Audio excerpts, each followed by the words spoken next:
Andito na naman si Kuya Norms. Ito yung unang araw ko na magbabiyahe ako papuntang Manila, pa Metro Manila. Tara, samahan niyo po ako na magbiyahe. Ang gagawin ko, 3 araw ako sa Metro Manila kasi taga Cavite kami. So, para ma-consume ko yung privilege na nasa angkas na tayo. So yun guys, ako na lang nagkabit ng magkakabit pa lang. Ito yung ilaw niya. Nabili ko lang dito sa may auto shop, 180 pesos. Napundi kasi ilaw ko saka kaliwa. Ang galing ko na. So dudukutin ko na lang to. Yun. So first time kong dudukutin to. Hindi ko pa alam kung paano, pero sige, tignan natin. Yun, okay na siya guys. Napalitan ko na yung bulb. Yun o. Yun. Labas ko. Gawang dalang sinelas. Madilim ba?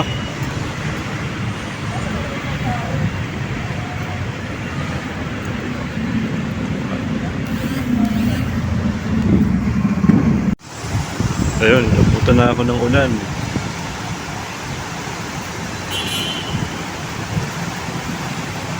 Dito ako ngayon sa Valle Verde, Pasig.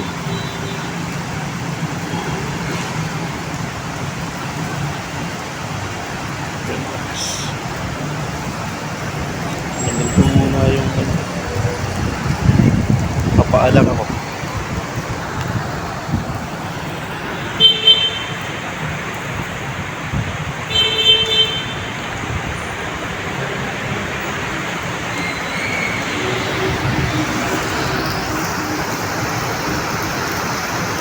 Lumakas lumakas.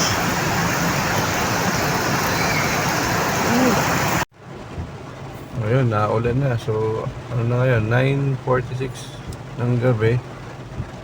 So nagbabiyahe pa rin tayo. Pangalawang araw na to ngayon sa aking journey sa Angkars. Mamaya wala, saan ako matulog ulit. Tulad kagabi, natulog ako sa Petron sa may Bacoor. Mamaya hindi ko alam kung saan naman.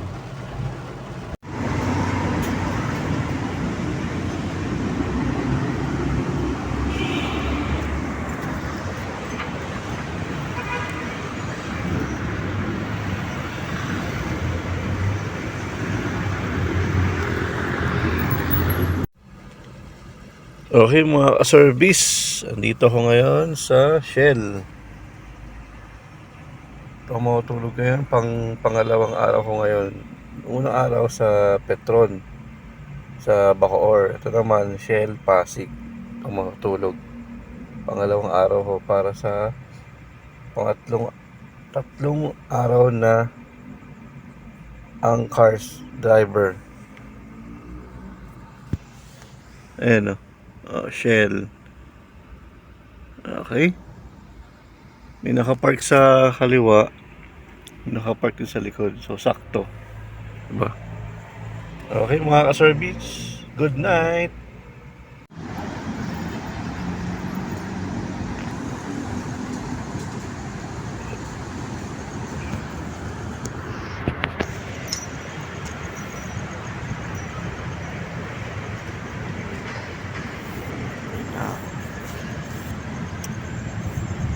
Ay, hanap ako na si may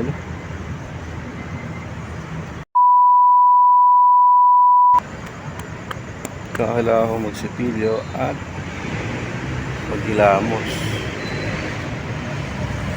Muna ako ng sabon dito sa 7-Eleven.